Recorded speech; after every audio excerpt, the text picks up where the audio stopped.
So good.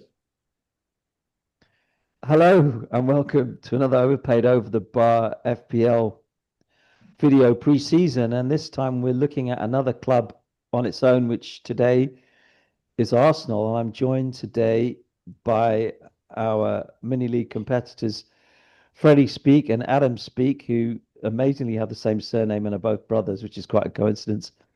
Hello, Freddie. How are you? Oh, You're very. in Indonesia, that's correct? Yes, in Bali. Okay. Okay. And what's the weather like there today? It's good, nice and sunny. We've actually had a very bad dry season this year, but it's nice and blue skies today. I've got 38 here today. It was 39 yesterday in Lisbon. Anyway, can't complain about that, can we, if we decide to live in these places? Uh, Adam, how are you doing? Yeah, all good, thank you. All good. Yeah, in Elephant and Castle in Southeast London. And to be fair, we're not far behind weather-wise. Another mini heat wave. Yeah, I So saw yeah, that. hitting 30 today. Wow. Wow. Okay. Right, so we're here to talk about your beloved uh, Gooners, as people love to call them. It sounds really stupid to me, but anyway, Arsenal. So, oh gosh, Adam's frozen. Is he frozen for you, Freddie? No? It's cutting in and out. Okay, okay. I'm not sure Oh, if I think that might be your Adam. okay. I'll try not to insult your team again. So they had a bit of a disappointing season last season. I mean, I'm seeing some pretty negative stuff from fans. Like when they signed Madueke, there's all this like bile online. What's the you're there right in the heart of it in the Emirates. Tell us Yeah. what the vibe is. Well, obviously, first of all, the vibe online is never the same as the vibe in the stadium. Of course. Of course. And everyone's just so excited to get back. And it will just be positive, whatever online is, whatever the transfer window ends up being. Um, it will just always be positive because for us in the ground, football is just so much more than what's going on the pitch. It's our community, it's the people that we see every week and spend more time with than our best friends. Yeah. And yeah, I can't wait to get back. I'm sure we'll talk about Noni Madueke and our signings, but yeah, Hmm. I'm just super excited to get back, and it's sad that our first game is away because I just want to get back. But there must have been a little bit of disappointment there last season. I mean, the level of football dropped. I wouldn't say dramatically, but significantly from the previous season in terms of creativity. Yeah, Ha- yeah, the horseshoe of death became all too familiar, just passing it around the yeah. the edge of the box between the wingers. But yeah, I think obviously Martin Odegaard has come under a lot of stick as the club captain and the Mm, kind of main focal point of our creativity. mm. Um, but again, I think it's one of those things where our standard did get so high for those first two second place finishes that we start taking it for granted a little bit, probably, when in fact they're all still playing at an incredibly high level. Yes. I will say, I think it was one of the PSG games where I started to look at Erdegaard thinking, is he all that? He had a quite a bad season last season. Can I bring you in on that, Freddie? What do you think? Do you think Erdegaard is fit for the future for Arsenal or not? I think it's a defining season for him. I think he really had a good season 2 seasons ago, like a really high level season. I do think there is for sure the aspect of the fact that him and Saka weren't playing together for about 2/3 of the season. Like Erdegaard was out for 2, 3 months, and then Saka was out for 2, 3 months. Havertz was also out for like the last half of the season, and I think that kind of triangle, as well as Ben White not being the overlapping runner anymore, and Urian Timber, who doesn't like to make that overlapping run. I think that kind of made that space where Erdegaard used to operate so well. It suddenly closed it up, and he was more on his own and having to create more on his own, which he doesn't do. Like he's Yeah, not that player. He's a yeah. connector, He's got great one touches around the box, but he's not going to make you a goal out of nothing. That's Yeah. not what he does. So yeah, I personally, if I had to say now whether he will be our captain in 3 years' time and still be leading this team, I would probably guess at no. What about a But I year's time? No, no. What very about a open. year's time? In a year's time, I think he will be. It depends massively on the progression of Nwaneri and if he comes in this season and does he's 18, but he Yeah, has the yeah. potential to knock Erdegaard off his place, but I think it's probably 2 years away maybe rather than one. um there's the massive side of Erdegaard that Arteta obviously loves so much as well, which is the stuff that no one ever talks about, which is like the press and the constant running and like leading, defending from the front. Like Erdegaard is our number one person at leading that press and winning kind of the ball back high and pushing Got the you. team forward. So I don't see Nwaneri being able to replace that side of it, and that's why I think By it's the way, it's Nwaneri, not Nwaneri. But yes, Nwaneri. Yes. Nwaneri, Neri, not Okay. Nieri. Yeah. So he's your own player. I just wanted to let you know that. But that was excellent analysis, Freddie. And I think like exactly hit the nail on the head regarding Erdegaard and what he gives to the team. So we've got a situation now where I wanted to talk about the pressing because and the structure because actually I think this is my belief that Arsenal have the best, I mean the most effective system in the league actually when they and the season that they didn't win the league, the season where they came second to City the last time, I should say Manchester City, not City, that's my team. uh when they came second to Manchester City 2 seasons ago, they were the best team in the league. For me, they were. And I think were it not for a few really strange refereeing decisions in a few games, they would have won that season. So I think when people talk about, oh, they didn't, they choked, they failed, whatever, actually no, they didn't. They very, very nearly won it, and with a bit of luck, they would have won it.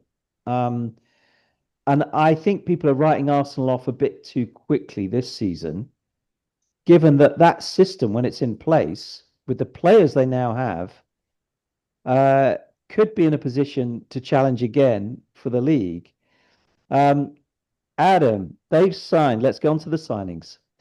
They've signed Zubimendi, Madueke, Gyökeres. Am I forgetting anyone else?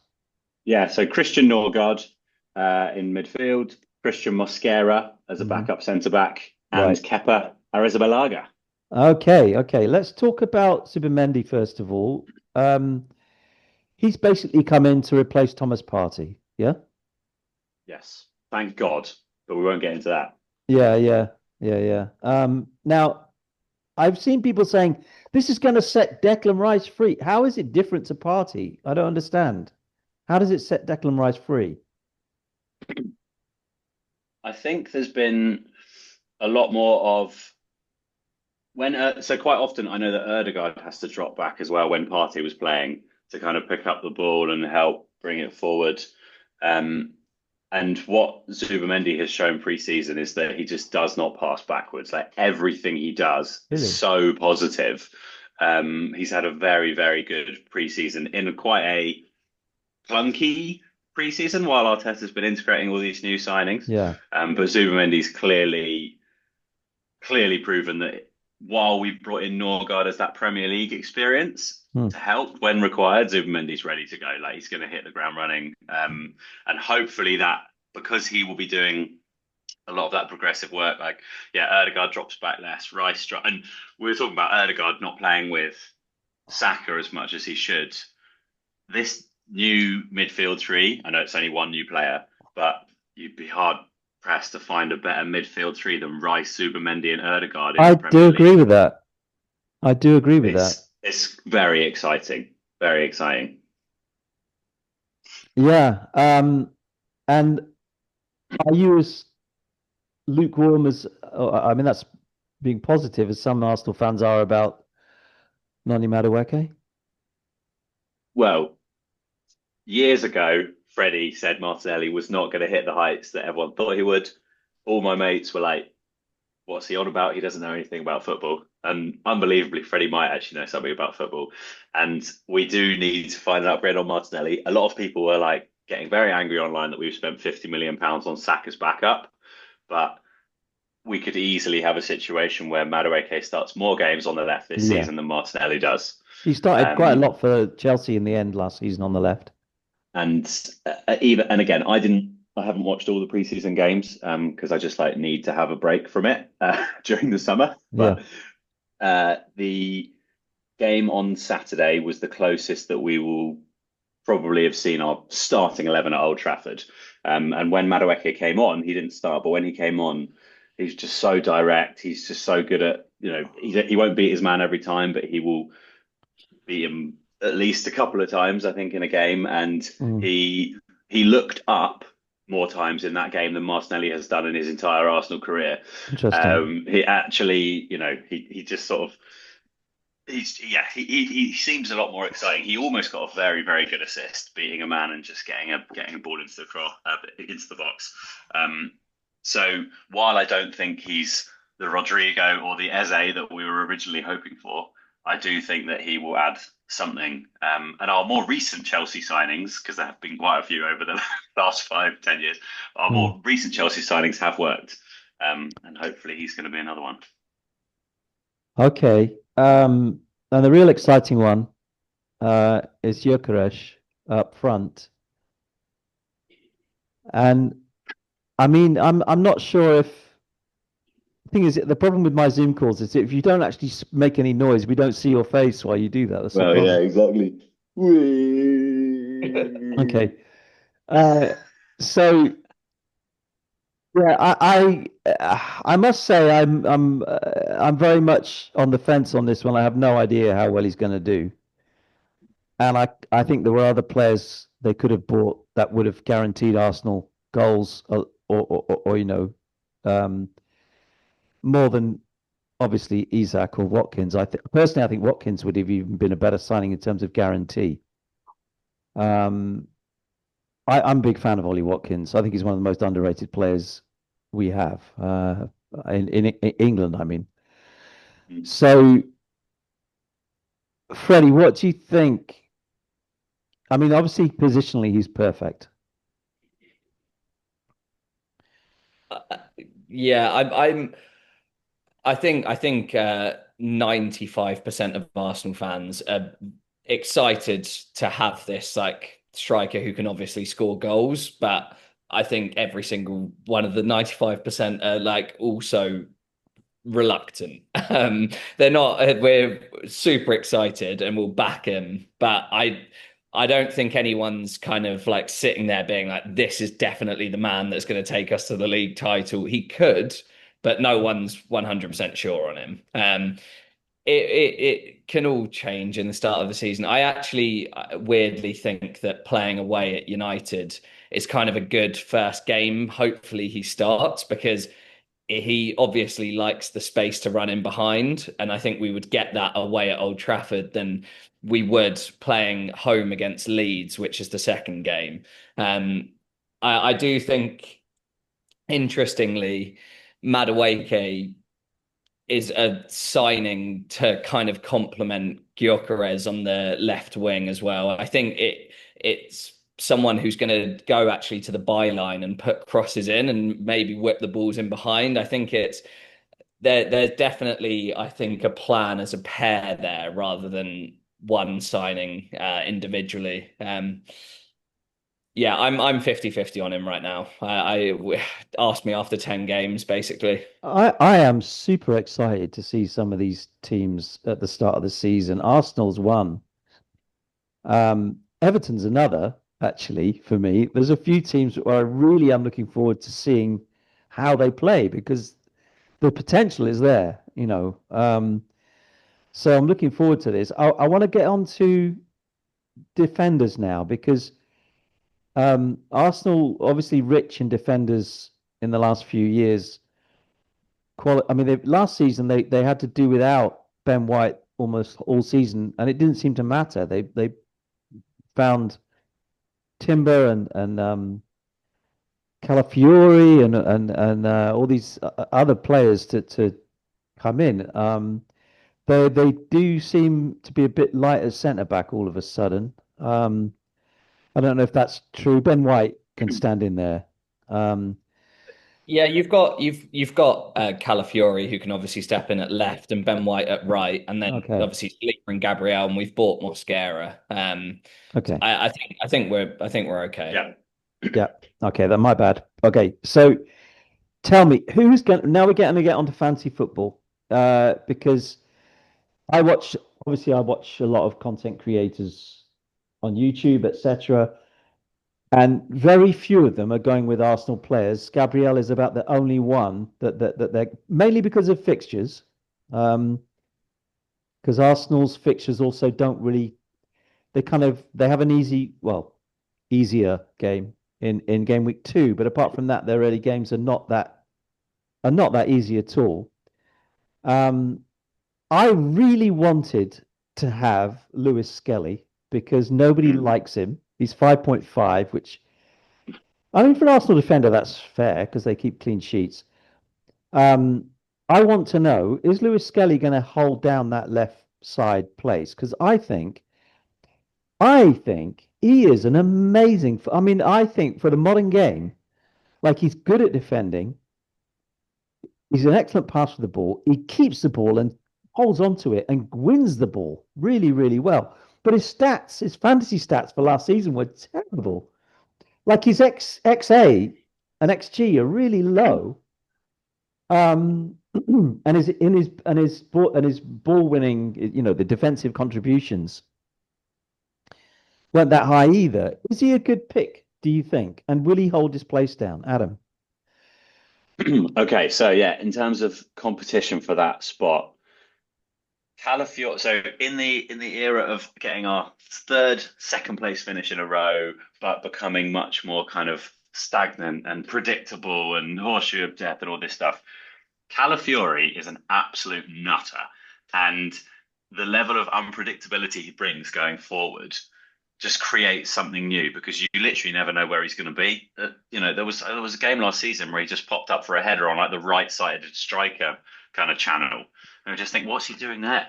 Um, he obviously scored that unbelievable goal against Man City. And I do think Arteta really likes him. He started the last two preseason games over Lewis Skelly, um, because he's fit, and that's his main issue is his fitness. Um, I heard some rumors online that he's like scared. He sort of has this phobia of getting injured.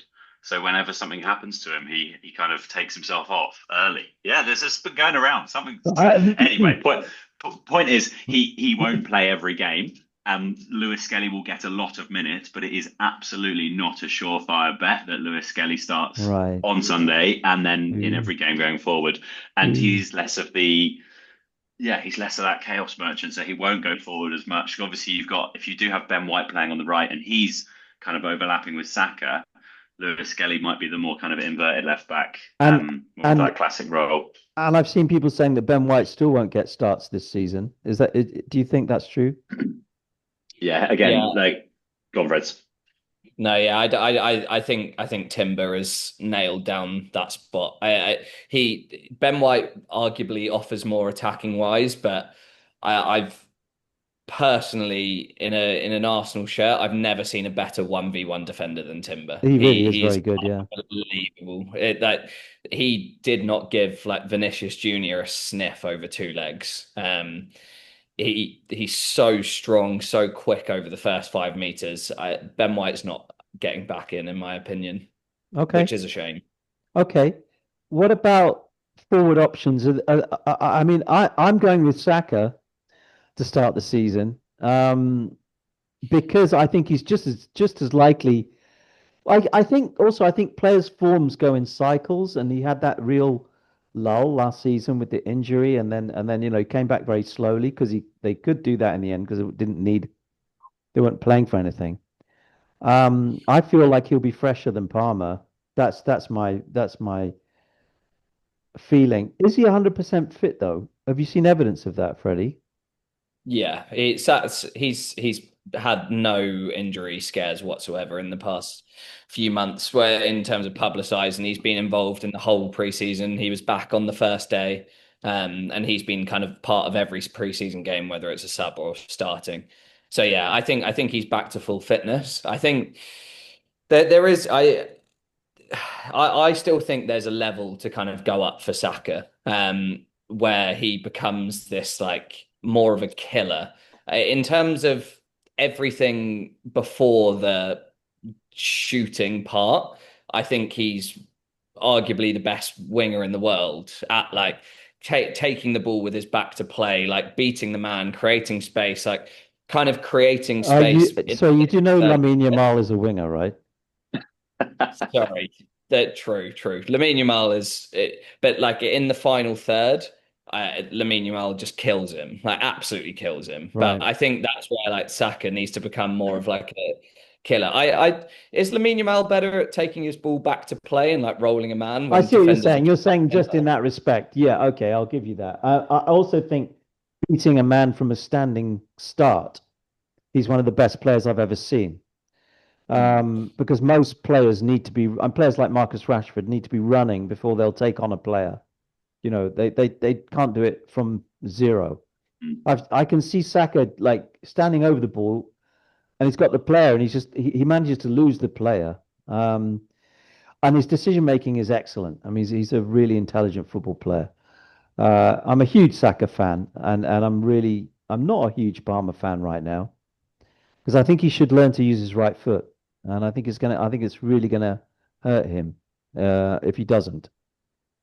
But yeah, Just one thing. I think for me the reason I might be proven wrong on this, but the reason why I'm kind of disappointed a little bit by the Madueke signing is because I was hoping for this like big marquee 100% left winger signing to create issues on that wing, which Madueke might do, and I might be proven wrong, but to be beating men and be attracting this like two defenders have to be there because basically for 3 seasons yeah, now, yeah, Saka has had three men on him every single game for 90 yeah, minutes because they yeah. know they only need one for Martinelli. Like you can leave Martinelli out in all the space that you want, he's not going to kill you.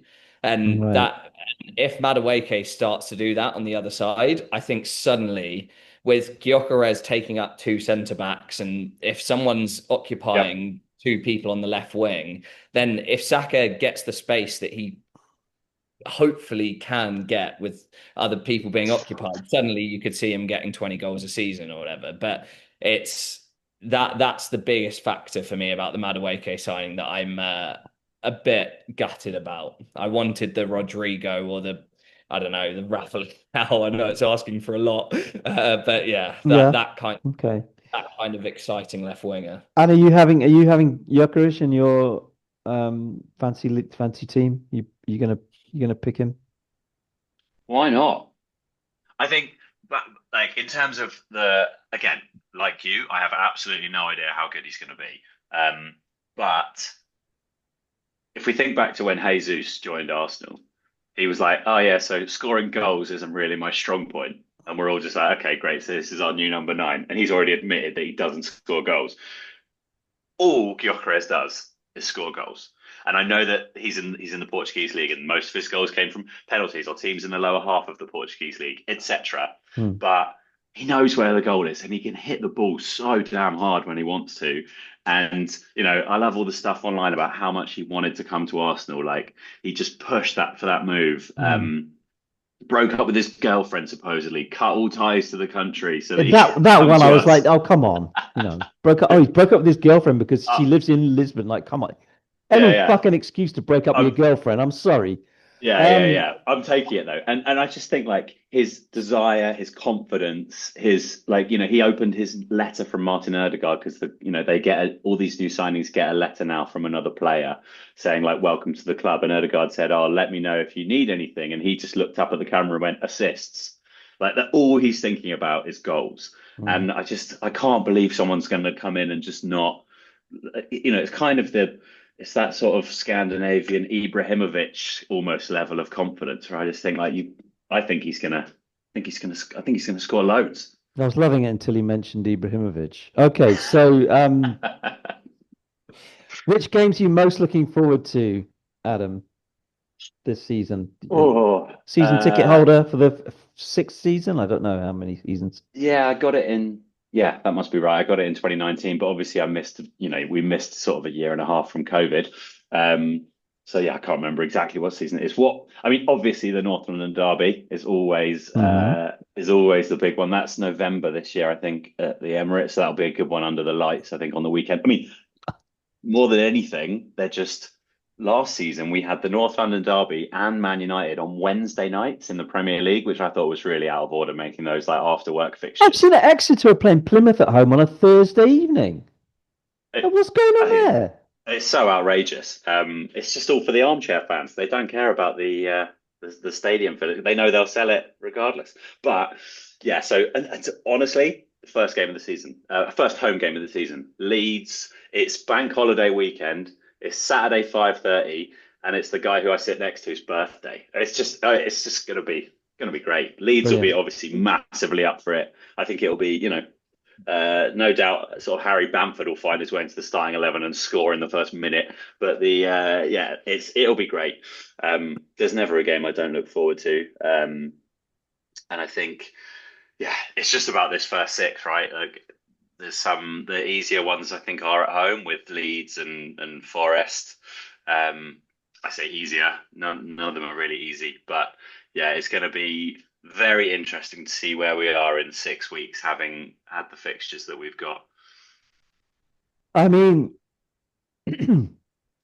I think this season, I know everyone's down on football. They're always down on football, getting worse and worse. It's always getting worse and worse. I don't think so, but anyway, I think this season could be one of the best Premier League seasons ever. Um, because I think Manchester City, Arsenal, Liverpool, and Chelsea, even Chelsea, are at a level where they can all take points off each other. Um, and there are some teams below that who could take points off of them. Mm. So it could be more interesting than last season. I mean, it does tend to happen that one team gets it together and one team, um, runs away with it. I mean, that was nearly Arsenal a few years ago. But I'm just expecting. I mean, I don't know. Maybe because it's August and the season hasn't started yet, and then when 3 weeks in, I'll probably Mm. be like, okay, maybe not. But I think this could be a fantastic Premier League season. I mean, uh, I know there's lots of. I'll bring Freddie in on this. What's your feeling? Are you as enthusiastic about Premier League as you used to be, or less? I I think last season I definitely went through a stage of feeling less kind of enthused by it in general. I think it was kind of due to obviously Arsenal just playing progressively more and more boring football. But I think it's definitely when you look at the signings across the kind of top eight, when I say big clubs, obviously I mean like the financially big clubs. Obviously, United and Spurs didn't finish anywhere near the top last time. But when you look at the kind of investments that's been made, every single big club is signing like attacking talent. So I think there's a lot to be said for kind of the thought process behind each club and what they're kind of going for this season. It's all pointing towards goals, really. Um, so yeah, I'm super excited for this season. I hope Isak doesn't go to Liverpool. I must be completely honest, which David Ornstein's just released this morning that Isak has said he's never going to play for Newcastle again. But I think I would be worried about Liverpool if they add Isak to that front line. I must admit, but yeah, I think I'm as excited as ever.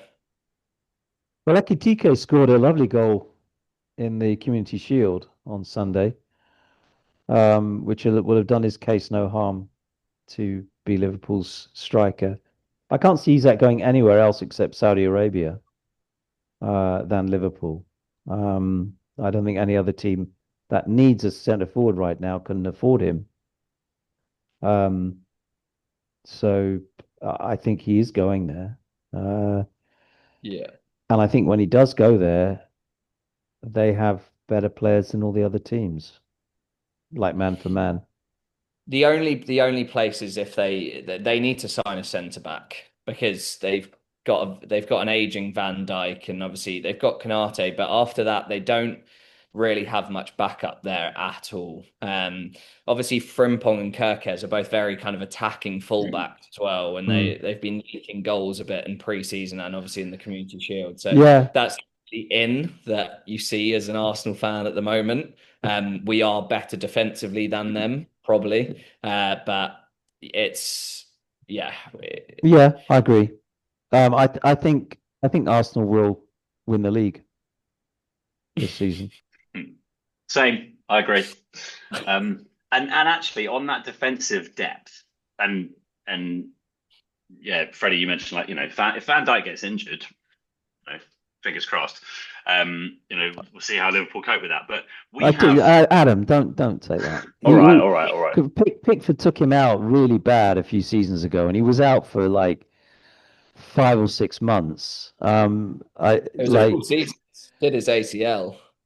yeah, yeah. All right, Don't maybe he don't gets say fine. He that. gets fine. He gets stuck in traffic before the game Don't against be Arsenal. Fine. don't be one of them fans. The the point I'm making is we have 27 senior players now on the website, and you're allowed 9 players on the bench. So even if we make some sales, bring in a bit of cash for the money we were making, for the players we've signed, we have got a way stronger squad depth wise, and I think in the other competitions that gives us so much more in terms of rotating and resting before big Premier League games, while still being able to play a very good 11, which is what we've really struggled with before. Fans have said, "Oh, throw the Carling Cup, throw the FA Cup, just focus on the league and etc." And I think we can hopefully compete across the board with the squad we have now Okay. without running players into the ground.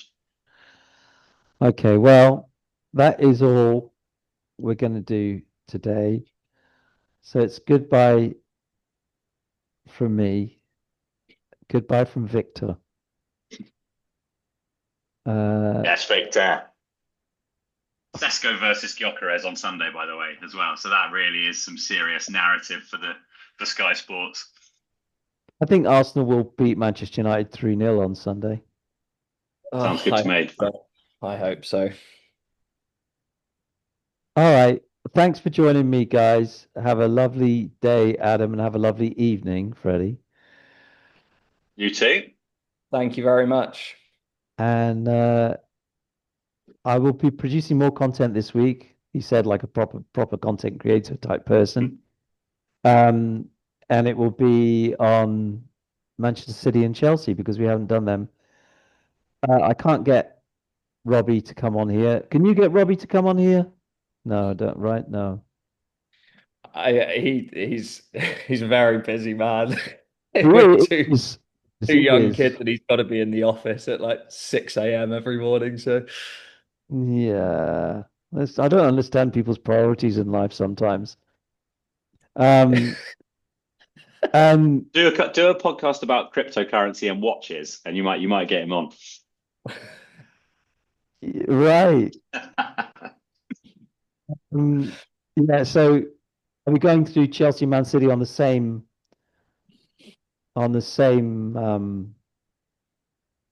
video, probably on Wednesday.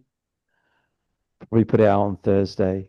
And I might even show my team so everyone can. I know everyone hates me now because I've won it too many times, but this season I'm going without Salah. At least at the beginning. I might have him later. So it's so funny. Salah has been sold by his ownership was 64% 5% or something, and it's gone down to 45 because of that Community Shield game. How stupid can you be? Like every season, the Community Shield is won by the FA Cup winners. Every season, it's like something like 1 out of 13 times that the league champions won it. Anyway, I'll let you go. That's all from me. Love to everyone. Thank you. See you again soon. Bye bye. Cheers. Cheers. Bye. I'm still got Gyökeres on the screen here and I can't close the meeting. This is absolutely brilliant. Stop record. Where's the record button? Because I'm sharing. If I stop share, there we go. Then stop recording.